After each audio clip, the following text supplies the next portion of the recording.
PKK Banjar Tunjung Sari Dusun Subak Dalem Denpasar mengikuti pelatihan tata rias wajah dan rambut sebagai upaya mempercantik diri dalam kegiatan pesta, kegiatan adat maupun upacara keagamaan. Kegiatan pelatihan tata rias ini menghadirkan pemilik LKP Salon Agung, Ana Agung Ayu Ketut Agung.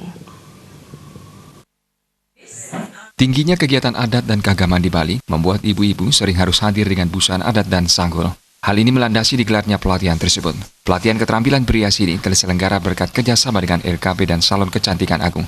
Harapannya, ibu-ibu PKK mengurangi waktunya ke salon untuk merias dan memasang sanggul saat harus menghadiri kegiatan adat maupun upacara keagamaan. Pelatihan ini juga bertujuan meningkatkan keterampilan ibu-ibu dan kader PKK untuk tata rias, sehingga mereka minimal mampu merias diri sendiri tanpa harus pergi ke salon. Pelatihan tata rias merupakan program yang sangat diminati ibu PKK. Tampil cantik dan rapi, tidak harus membutuhkan biaya mahal bila ibu-ibu biasa berias sendiri.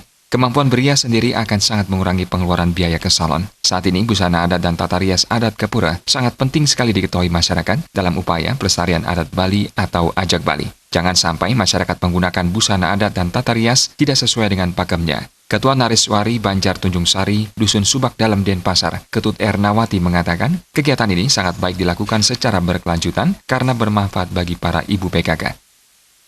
Salon Agung memberikan kesempatan untuk pelatihan sanggul merias wajah dengan cara gratis, tapi mungkin dengan cara masyarakat yang merasa tidak mampu.